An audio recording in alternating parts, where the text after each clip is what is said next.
یہ سازشیں کر کے ملکوں کو لڑاتے تھے. اب جب وہ ملک لڑ رہے ہیں تو انہیں پیسے کی ضرورت ہے، ہتھیار کے لیے، اسلحہ کے لیے، تو اپنے منہ مانگے شرح سود پر قرض دیتے تھے اور خون چوستے تھے. اور انہوں نے یہاں تک حیثیت اختیار کر لی کہ 100 سال پہلے، اب یہ 1904 ہے، 2004 ہے، 1905 میں گئے تھے علامہ اقبال انگلستان اور جرمنی، اور جا کر دیکھ آئے تھے کہ فرنگ کی رگے جاں پنجے یہود میں ہے. اس وقت فرنگ کا امام جو ہے وہ برطانیہ تھا، جس کے بارے میں کہتے تھے کہ اس کی سلطنت پہ کبھی سورج غروب ہی نہیں ہوتا. آج اسی فرنگ کا امام جو ہے وہ امریکہ ہے، اور اسی طرح پنجہ یہود کے اندر جکڑا ہوا ہے، اس لیے کہ سارا مالیاتی نظام، سارا بینکنگ نظام، امریکہ کی حکومت اس وقت دنیا کی سب سے زیادہ مقروض حکومت ہے. ٹریلینز آف ڈالر، بلین نہیں، ٹریلینز آف ڈالر، جس کا آپ تصور نہیں کر سکتے. ٹریلینز آف ڈالرز کی یہ مقروض ہے حکومت کن کی؟ یہودی بینکاروں کی. اور ظاہر بات ہے کہ ان کے ہاتھ میں پھر ان کی نکیل ہے، جدھر چاہتے پھیر دیتے. یہ نظام جو ہے انٹرسٹ بیسڈ کیپٹلزم، جس میں جوا بھی جائز ہے، جس میں انسان کے جنسی جذبات کو بھڑکا کر کمائی کرنا وہ بھی جائز ہے، جس میں جو بھی شراب ہو، منشیات ہوں، ان کے ذریعے سے آمدنی حاصل کرنا بھی جائز ہے. آج یہ لحاف بھی پورے گلوب کو اپنی لپیٹ میں لے چکا ہے. چائنا کچھ بچا ہوا تھا، لیکن رفتہ رفتہ مارکیٹ اکانومی اور پرسنل پراپرٹی کا سلسلہ آ کر رفتہ رفتہ وہ بھی اسی میں غم ہو رہا ہے. تیسرا جو ان کا کارنامہ تھا، انسان سے شرم، حیا، عصمت و عفت، اس کے سارے تصورات کو ختم کر دیا جائے، انسان کو حیوان بنا دیا جائے. ایک کتے کو شہوت ہے، جو کتیا مل جائے، چاہے اس کی ماں ہو چاہے اس کی بیٹی ہو، اس سے اس کو استفادہ کر لے گا. یہ انسانوں نے کیا قدریں لگا رکھی ہیں؟ ماں، بیٹی، بہن، بیوی، کیا فرق ہے ان میں؟ عورت ہے وہ بھی عورت ہے، یہ بھی عورت ہے. اور خاندانی نظام کی جڑیں کھود ڈالی جائیں، گویا کہ انسان حیوان بن جائے. اور یہ نوٹ کر لیجئے پلیز کہ یہود کی جو ایک تو کتاب ہے تورات، ایک ہے تالمود. تالمود ان کی فقہ کی کتاب ہے. تالمود کی تعلیم یہ ہے کہ یہ باقی جتنے انسان ہیں، اصل انسان تو صرف ہم یہودی ہیں، یہ باقی جتنے انسان ہیں گوئمز، اور ان کے لیے دوسرا لفظ ہے جینٹائلز، یہ اصل میں انسان نما حیوان ہیں، انسان نما حیوان. اور جبکہ انسان کا حق ہے حیوان کو استعمال کرنا، ایکسپلائٹ کرنا. گھوڑے کو ٹانگے میں، بگی میں باندھتے ہیں کہ نہیں، اور بیل کو آپ اپنے ہل میں جوتتے ہیں. اسی طرح ہمارا حق ہے تمام انسانوں کو ان کا خون چوسنا، انہیں ایکسپلائٹ کرنا، انہیں استعمال کرنا. اور اس کے لیے بہترین طریقہ یہ ہے کہ انہیں واقعتاً حیوان بنا دیا جائے، انسانی اقدار ان سے چھین لی جائے. حیوان بنیں گے تو پھر کام کریں گے ہماری مرضی کے مطابق، اور جو کام وہ کریں گے، اس کا جو بھی پروڈکشن ہوگا، ہم سود کے ذریعے سے اس کی ملائی اور مکھن کھینچتے چلے جائیں گے، اور باقی چھاچھ ان کو بھی دے دیں گے. آخر انہیں بھی رہنا ہے، زندہ رہیں گے تبھی تو کوئی کام اگلے دن کریں گے. گھوڑے کو بھی شام کو آپ کوئی چارہ ڈالتے ہیں، کوئی چنے ڈالتے ہیں، تبھی تو اگلے دن جو ہے تانگے میں جوتیں گے.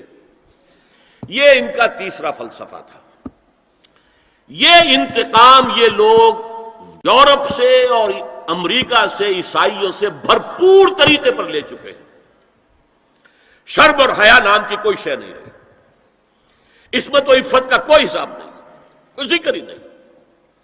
اور گواہیاں کیا ہیں؟ پریزیڈنٹ کلنٹن نے کہا تھا 2 سال پہلے یا 3 سال پہلے، وہ جو ان کی اینول سپیچ ہوتی ہے، state of the union address, اس نے کہا تھا ان قریب ہماری قوم کی اکثریت حرام زادوں پر مشتمل ہوگی. یہ حرام زادے کا لفظ میں نے ترجمہ کیا ہے born without any wedlock. ایک تو ہوتا ہے ایک مرد اور عورت کی شادی ہوئی ہے، نکاح ہوا ہے، پھیرے پڑے، کچھ بھی ہوا ہے، لیکن اعلانیہ طور پر وہ اب شوہر اور بیوی کی حیثیت نہیں ہوگی، لیکن اس کو خفیہ رکھ دیا گیا. بعض حضرات کے خیال میں دونوں خطبوں کے درمیان جو وقت ہو جبکہ امام بیٹھتا ہے یہ وقفہ ہے وہ خاص ساتھ. بعض حضرات کے نزدیک وہ نماز کے ادا ہونے سے لے کر عصر تک کا وقفہ ہے. لہذا بہت سے حضرات کو آپ نے دیکھا ہوگا کہ وہ جمعے کے روز نماز جمعہ ادا کرنے کے بعد سے عصر تک مسجد میں قیام کرتے ہیں, ذکر اور تلاوت اس میں مشغول رہتے ہیں. بعض حضرات کے نزدیک اس سے مراد ہے اذان ہونے سے نماز کے ادا ہو جانے تک. اذا نودی للصلاۃ من یوم الجمعۃ فاسعوا الی ذکر اللہ وذروا البیع اور فاذا قضیت الصلاۃ فانتشروا فی الارض. ان دونوں کے مابین جو وقت ہے وہ گویا کس کا, لیکن اس کو بھی مخفی رکھ دیا گیا کہ عظمت والی چیزوں کو اللہ نے چھپایا ہے, اسے مخفی رکھا ہے. اسی میں اس کو بھی شامل کر لیجئے کہ ایک گھڑی ہے جمعے کے دن, ایک وقت ہے, ایک ساتھ ہے, اس میں جو دعا کی جائے قبول ہو جائے. جبکہ پوری دنیا پر اللہ کے دین کا غلبہ. اس سے پہلے کیا ہوگا؟ دجالی فتنہ, المسیح الدجال, الدجال الاکبر. اس کے ضمن میں کتاب الفتن پڑھیے. اب میں خاص طور پر آپ حضرات کو اس در راغب کر رہا ہوں اس لیے کہ ہمارے مدرسوں میں بھی سارا جو حدیث کا درس ہوتا ہے وہ سب شروع کے جو فقہی ابواب ہیں, وضو کے اور نماز کے اور روزے کے اور یہ وہ جس پہ اختلافات ہیں مسلمانوں کے, سارا وقت صرف ہو جاتا ہے ان پر. یہ احادیث کے ابواب کو ہم پڑھتے ہیں. اس لیے میں کہہ رہا ہوں کہ ان احادیث کا مطالعہ کیجئے, ان ابواب کا مطالعہ کیجئے, غور و فکر کیجئے. یہ چیزیں ہیں اور اس لیے بتائی ہیں محمد رسول اللہ صلی اللہ علیہ وسلم نے. معاذ اللہ آپ کوئی کاہن تو نہیں تھے کہ خبریں دے کر کوئی نذرانے وصول کرتے ہوں. کیوں یہ پیشن گوئی کی, کس لیے بتایا؟ کوئی اس میں ہمارے لیے خیر تھا؟ جیسے تھنگ ہائی میل ہوتے ہیں, آپ اگر کسی راستے پر جا رہے ہیں اور آپ کو کچھ دیر کے بعد پھر نشان مل گیا کہ ہاں اب یہ فلاں میری منزل 20 میل رہ گئی ہے, تو یہ بھی صحیح پتہ لگ جاتا ہے آپ کو کہ میں صحیح راستے پر ہوں. اس سے پہلے دو راہ آیا تھا, پتہ نہیں سڑک میں کوئی غلط نہیں مڑایا. وہ نشان میل جب آتا ہے, سنگ میل جب آتا ہے, تو آپ کو نہ صرف فاصلے کا پتہ چلتا بلکہ اور اسی شب قدر میں اسی لیلہ مبارکہ. اتفاقی تو نہیں یہ بات, اس کائنات میں کوئی شے اتفاقی ہوتی نہیں. اللہ کے اذن سے, اللہ کی پلاننگ سے, اللہ کے فیصلے سے. تو جو بھی ہوا ہے وہ اذن رب سے, حکمت رب کے پہل. فیہا یفرق کل امر حکیم. اس کے حوالے سے سمجھیے آپ, ذرا میں نے تجزیہ کیا ہے. کب نازل ہوا؟ 12 مہینوں کا سردار مہینہ, سید الاشہر رمضان. ہفتے کے دنوں میں سید الایام جمعہ, سیدۃ اللیال راتوں کی ملکہ لیلۃ القدر, لیلہ مبارکہ. اور یہ تینوں چیزیں جمع کی ہیں اللہ تعالیٰ. جمعۃ الوداع تھا جس کی شب وہ تھی 27.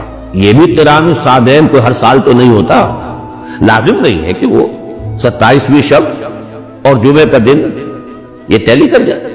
لیکن یہ کہ قیام پاکستان میں ماہ مبارک رمضان, سید الاشہر, سید الایام جمعہ, اور جمعہ بھی جمعۃ الوداع, اور راتوں کی ملکہ سیدۃ اللیال.